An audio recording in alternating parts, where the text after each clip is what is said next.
Good morning. ഇന്ന് നമ്മൾ പഠിക്കാൻ പോകുന്ന മറ്റൊരു ടൈപ്പ് ഫിനാൻഷ്യൽ സർവീസസിനെ കുറിച്ചാണ്. അപ്പോൾ നമ്മൾ ഇന്ന് പഠിക്കാൻ പോകുന്നത് ഇൻട്രസ്റ്റ് ആൻഡ് ക്രെഡിറ്റ് സ്വാപ്സ്, അല്ലെങ്കിൽ ഇൻട്രസ്റ്റ് സ്വാപ്പ് എന്ന് പറഞ്ഞാൽ എന്താണ്, ക്രെഡിറ്റ് സ്വാപ്പ് എന്ന് പറഞ്ഞാൽ എന്താണ്. അപ്പോൾ ഇൻട്രസ്റ്റ് സ്വാപ്പ് എന്ന് പറഞ്ഞു കഴിഞ്ഞാൽ ഒന്ന് ശ്രദ്ധിക്കുക. An interest rate swap is an agreement between two parties to exchange one stream of interest payment for another over a set of period of time. Swaps are derivative contracts and trade over the counter. Interest rate swaps are performed to lower the cost of credit by taking advantage of another company's credit lines. The seller of a credit default swap counts on the seller of the security to make a good on his payment, allowing the swap seller to collect premiums without incurring any financial obligations. In interest rate swap, companies are agreed to trade interest rate provisions by allowing each other access to each other credit agreements. Companies that wish to trade a fixed interest rate for a variable interest rate or vice versa. Okay, അപ്പോൾ എന്താണ് interest swap അല്ലെങ്കിൽ interest rate swap?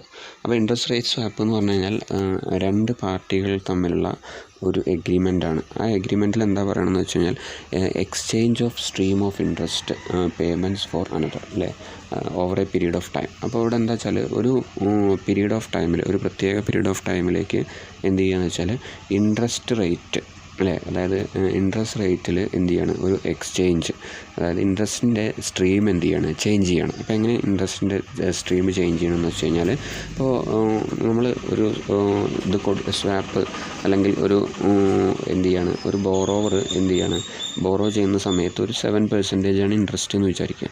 ആ interest ചിലപ്പോൾ എന്താവുക, ചിലപ്പോൾ ഒരു 5 കൊല്ലത്തേക്കാണ് ചിലപ്പോൾ എന്ത് ചെയ്യുന്നത്, ഈ ബോറോ ചെയ്യുന്നത്. അപ്പോൾ ഈ 5 കൊല്ലത്തിനിടയ്ക്ക് ഈ 7%, 7% എന്നുള്ളത് എന്ത് ചെയ്യും, മാറി വരും ചിലപ്പോൾ. അപ്പോൾ 7 എന്നുള്ളത് ചിലപ്പോൾ എന്താവും, അടുത്ത വർഷം ചിലപ്പോൾ 7.5 ആവും, ചിലപ്പോൾ 8 ആവും, ചിലപ്പോൾ എന്താണ് 7 എന്നുള്ളത് താഴത്തേക്ക് 6.5 ആവും. അപ്പോൾ അങ്ങനെ അങ്ങോട്ടും ഇങ്ങോട്ടും ഒക്കെ എന്തായിരിക്കും, ഫ്ലെക്സിബിൾ ആയിരിക്കും. അപ്പോൾ അങ്ങനെ ഫ്ലെക്സിബിൾ ആവുന്ന സമയത്ത് എന്ത് ചെയ്യുക വെച്ചാൽ, അതായത് എന്ത് ചെയ്യുക, ഈ ഇൻട്രസ്റ്റ് റേറ്റ് എന്താവാം, എക്സ്ചേഞ്ച് ചെയ്യുക. പാർട്ടീസ് എഗ്രി ചെയ്യുകയാണെങ്കിൽ, അവർക്കിടയിൽ എഗ്രിമെൻറ്റ് വരികയാണെങ്കിൽ എന്താണ് 7% എന്നുള്ളത് എന്താക്കാം, വേണമെങ്കിൽ എന്താക്കാം, എക്സ്ചേഞ്ച് ചെയ്തിട്ട് അപ്പോഴത്തെ ലെവലാക്കിയിട്ട് അപ്പോഴത്തെ ലെവൽ, അപ്പോൾ എന്ത് ചെയ്യാണ്, 7 എന്നുള്ളത് 7.5 ആണ് ആവുന്നതെങ്കിൽ അത് രണ്ട് പാർട്ടികളും തമ്മിൽ അംഗീകരിക്കുകയാണെങ്കിൽ അപ്പോൾ ആ സമയത്ത് എന്ത് ചെയ്യാം, ഇൻട്രസ്റ്റ് റേറ്റ് എന്ത് ചെയ്യാം, വേണമെങ്കിൽ പറയാം.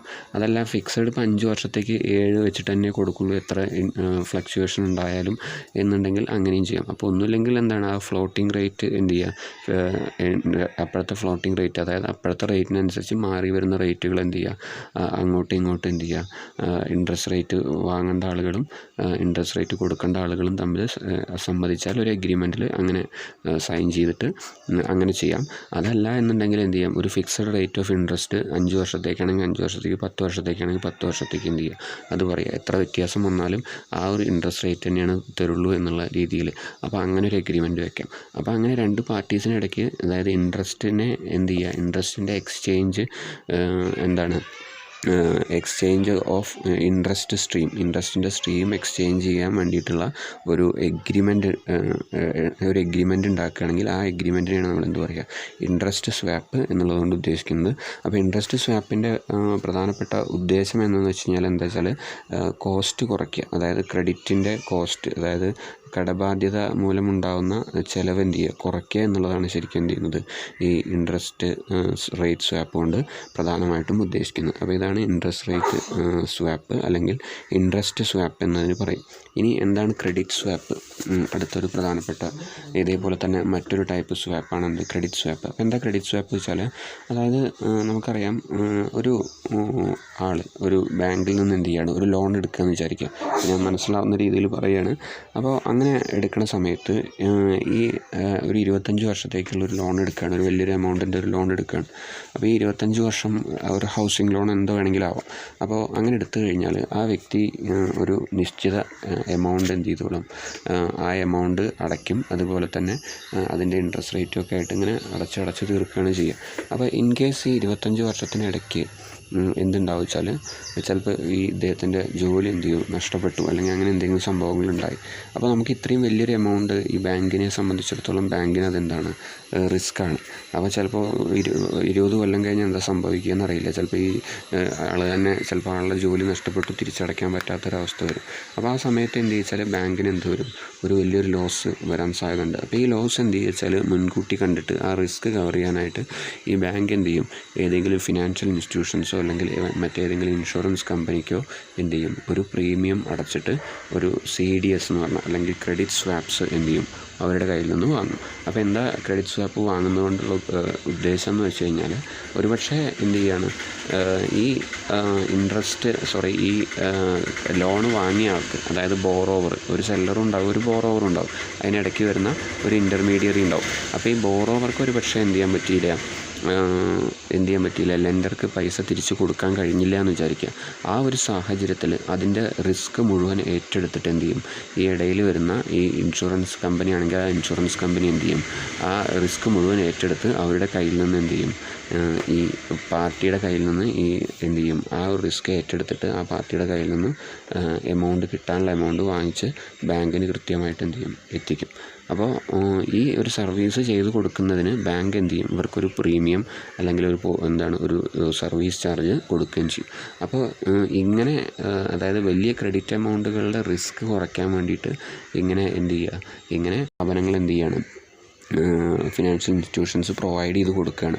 അപ്പോൾ ഇൻഷുറൻസ് കമ്പനി ഇങ്ങനെ ചെയ്യുന്നതുകൊണ്ട് എന്തുണ്ടാവും, ആ ഒരു ഇൻഷുറൻസ് പ്രീമിയം അല്ലെങ്കിൽ ആ ഒരു പോളിസി എന്ത് ചെയ്താൽ മതി, ബാങ്ക് എന്ത് ചെയ്താൽ മതി, ഒരു ചെറിയ പോളിസി ഇവർക്ക് കൊടുത്താൽ മതി. അപ്പോൾ കംപ്ലീറ്റ് റിസ്ക് ആരുടെ കയ്യിലാണ്, പിന്നീട് റിസ്ക് മുഴുവൻ ഈ ഇൻഷുറൻസ് പ്രീമിയം വാങ്ങിക്കുന്ന അല്ലെങ്കിൽ ആ ഇൻഷുറൻസ് കമ്പനിയാണ് എന്ത് ചെയ്യുന്നത്, കംപ്ലീറ്റ് റിസ്ക് ഏറ്റെടുക്കുന്നത്. അപ്പോൾ എന്ത് ചെയ്യുക, ബാങ്കിൻ്റെ റിസ്ക്, ആ ഒരു തിരിച്ച് റീപേയ്മെൻറ്റ് റിസ്ക് കംപ്ലീറ്റ് ആരുടെ കയ്യിലാണ്, ഇപ്പോൾ ഇൻഷുറൻസ് കമ്പനിയുടെ കയ്യിലാണ്. അപ്പോൾ ശരിക്കും ആ ഒരു ക്രെഡിറ്റിൻ്റെ മുകളിൽ എന്ത് ചെയ്യാണ്, ആ ഒരു റിസ്ക് തേർഡ് പാർട്ടി ആയിട്ടുള്ള ഇൻഷുറൻസ് കമ്പനിക്ക് കൊടുക്കുകയാണ്. അവർക്ക് എന്ത് കൊടുത്തുകൊണ്ട്, ഒരു പ്രീമിയം കൊടുത്തുകൊണ്ട്, അല്ലേ. അപ്പോൾ ഇതിനെയാണ് നമ്മൾ എന്ത് പറയുക, സാധാരണയായിട്ട് ക്രെഡിറ്റ് സ്വാപ്പ് കൊണ്ട് ഉദ്ദേശിക്കുന്നത്. അപ്പോൾ ഹൈ റിസ്ക് ഉള്ള ഇൻവെസ്റ്റ്മെൻറ്റുകൾ, അപ്പോൾ ബാങ്കിനൊരു ഇൻവെസ്റ്റ്മെൻറ്റാണ് ലോൺ എന്ന് പറഞ്ഞു കഴിഞ്ഞാൽ, അതിന് ബാങ്കിന് എന്ത് കിട്ടുന്നുണ്ട്, ഇൻട്രസ്റ്റൊക്കെ കിട്ടുന്നുണ്ട്. അപ്പോൾ ഒരു ഇൻവെസ്റ്റ്മെൻറ്റ് തന്നെയാണ്, പക്ഷേ എന്താ വെച്ചാൽ അതിൽ റിസ്ക് ഉണ്ട്, അത് റീപേയ്മെൻറ്റ് റിസ്ക് ഉണ്ട്. അപ്പോൾ ആ റീപേയ്മെൻറ്റ് റിസ്ക് എന്ത് ചെയ്യാണ്, കുറയ്ക്കാൻ വേണ്ടി അത് മുഴുവനായിട്ട് എന്ത് ചെയ്യണം, മറ്റൊരു തേർഡ് പാർട്ടിക്ക് എന്ത് ചെയ്യാണ്, കൊടുത്തിട്ട് അതിൻ്റെ റിസ്ക് കുറച്ച് ആ ഇൻവെസ്റ്റ്മെൻറ്റ് സേഫാക്കി അതിൽ നിന്ന് റിട്ടേൺസ് കിട്ടാൻ വേണ്ടിയിട്ടാണ് എന്ത് ചെയ്യുന്നത്, ഇങ്ങനെ ഒരു കാര്യം ചെയ്യുന്നത്.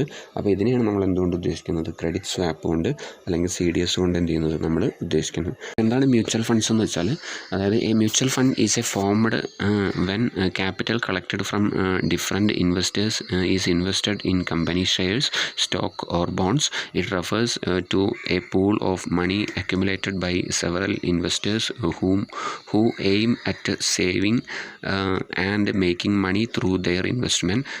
The corpus of money so created is invested in various asset classes such as debt funds, liquid asset, etc. അല്ലേ. അപ്പോൾ എന്താണ് മ്യൂച്വൽ ഫണ്ട്സ് എന്ന് പറഞ്ഞു വെച്ചാൽ, അപ്പോൾ നമുക്കറിയാം മ്യൂച്വൽ ഫണ്ട്സ് എന്ന് പറഞ്ഞു കഴിഞ്ഞാൽ ഒരുപാട് ക്യാപിറ്റൽ എന്ത് ചെയ്തിട്ടുണ്ട്, ഒരുപാട് ഇൻവെസ്റ്റേഴ്സിൻ്റെ കയ്യിൽ നിന്ന് എന്ത് ചെയ്യുക, കളക്ട് ചെയ്യുക. ആ കളക്ട് ചെയ്തിട്ടുള്ള ഇൻവെസ്റ്റ്മെൻറ്റ്സൊക്കെ എന്താണ്, ഡിഫറെൻ്റ് ആയിട്ടുള്ള കമ്പനി ഷെയർസിൽ എന്ത് ചെയ്യുക, ഇൻവെസ്റ്റ് ചെയ്യുക.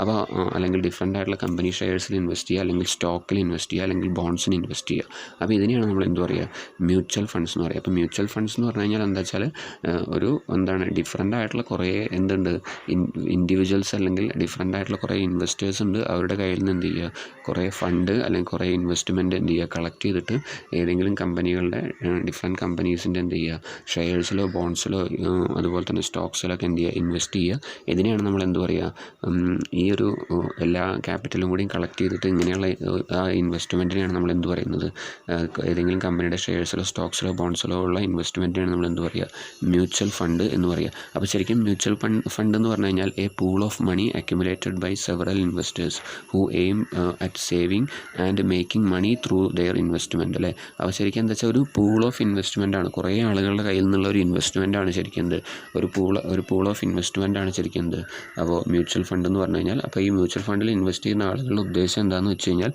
അവർക്ക് എന്താണ്, അവരുടെ എയിം എന്താണ്, സേവിങ് മണി അല്ലെങ്കിൽ എന്താണ്, ഇൻവെസ്റ്റ്മെൻറ്റിലൂടെ എന്ത് ചെയ്യാണ്, കൂടുതൽ മണി ഉണ്ടാക്കിയെടുക്കുക എന്നുള്ളതാണ് അവരുടെ ഉദ്ദേശം. അപ്പോൾ ഇതാണ് മ്യൂച്വൽ ഫണ്ട്സ് എന്നുള്ളതുകൊണ്ട് ഉദ്ദേശിക്കുന്നത്. അപ്പോൾ ശരിക്കും ഒരു കോർപ്പസ് ഓഫ് മണി, ഒരു വലിയൊരു നിക്ഷേപം, വലിയൊരു ഒരു കൂട്ടം, അതായത് എന്ത് വെച്ചാൽ പൈസ അങ്ങനെ എല്ലാവരുടെ കയ്യിൽ നിന്നും കളക്ട് ചെയ്ത് ഒരു വലിയൊരു ബൾക്ക് എമൗണ്ട് ആക്കുക, അല്ലെങ്കിൽ ഒരു കോർപ്പസ് ഓഫ് മണി ക്രിയേറ്റ് ചെയ്യുകയാണ് എന്ത് ചെയ്യുന്നത് ഈ മ്യൂച്വൽ ഫണ്ട്സിലൂടെ ചെയ്യുന്നത്.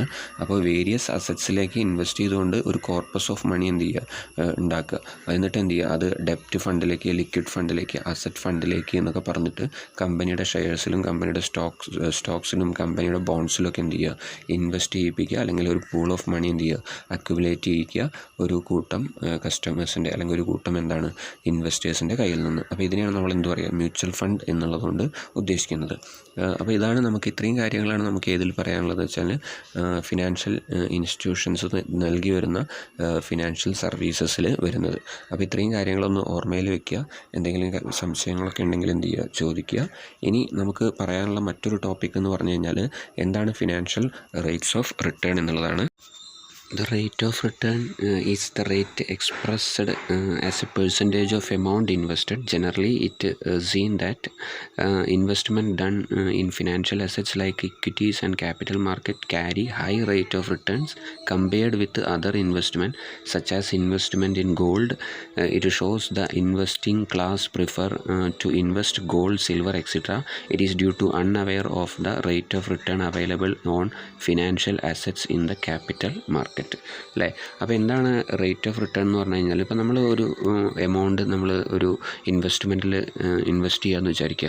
അപ്പോൾ ആ ഇൻവെസ്റ്റ്മെൻറ്റിൽ ഇൻവെസ്റ്റ് ചെയ്യുന്ന സമയത്ത് നമ്മളൊരു 1000 രൂപയാണ് ഇൻവെസ്റ്റ് ചെയ്തെങ്കിൽ ആ 1000 രൂപയുടെ ഇത്ര ശതമാനം നമുക്ക് എന്ത് ചെയ്തു, മടക്കി കിട്ടി, അല്ലേ? അപ്പോൾ 1000 കിട്ടിയെങ്കിൽ നമുക്ക് 1000 ഇൻവെസ്റ്റ് ചെയ്തപ്പോൾ നമുക്ക് എന്ത് കിട്ടി, 1100 കിട്ടിയെന്ന് വിചാരിക്കുക. അപ്പോൾ അതിൻ്റെ അർത്ഥം എന്താണ്, നമ്മൾ ഇൻവെസ്റ്റ് ചെയ്ത എമൗണ്ടിനേക്കാൾ കൂടുതൽ 10% കൂടുതൽ നമുക്ക് എന്ത് ചെയ്തു, തിരിച്ച് കിട്ടി. അപ്പോൾ ശരിക്കും എന്താണെന്ന് വെച്ചാൽ നമ്മളെ ഇൻവെസ്റ്റ്മെൻറ്റ് എത്രയാണോ, ആ എമൗണ്ട് ഇൻവെസ്റ്റ്മെൻറ്റ് എത്രയാണോ അതിന് ഒരു നിശ്ചിത റേറ്റ്, അല്ലെങ്കിൽ അതിൻ്റെ ഒരു നിശ്ചിത ശതമാനം നമ്മൾ എന്ത് ചെയ്യണം, കണക്കാക്കുമ്പോൾ അതിനെയാണ് നമ്മൾ എന്ത് പറയുക, ശരിക്കും റേറ്റ് ഓഫ് റിട്ടേൺ എന്നുള്ളതുകൊണ്ട് ഉദ്ദേശിക്കുന്നത്. അതായത് നമ്മളെ ഇൻവെസ്റ്റ്മെൻറ്റ് എത്രയാണോ ആ ഇൻവെസ്റ്റ്മെൻറ്റിൻ്റെ മുകളിൽ എത്ര മാത്രം എന്ത് ചെയ്തു, തിരിച്ച് കിട്ടി, അതിൻ്റെ എത്ര ശതമാനം തിരിച്ച് കിട്ടി എന്നുള്ളതാണ് ഈ റേറ്റ് ഓഫ് റിട്ടേൺ കൊണ്ട് ഉദ്ദേശിക്കുന്നത്. അപ്പോൾ റേറ്റ് ഓഫ് റിട്ടേൺ ശരിക്കും പ്രധാനമായിട്ടും നമ്മൾ ക്യാപിറ്റൽ മാർക്കറ്റിൽ ഇൻവെസ്റ്റ് ചെയ്യുന്ന സമയത്തൊക്കെയാണ് എന്ത് ചെയ്യുന്നത്, നമ്മൾ റേറ്റ് ഓഫ് റിട്ടേൺ നമ്മൾ നോക്കാറുള്ളത്.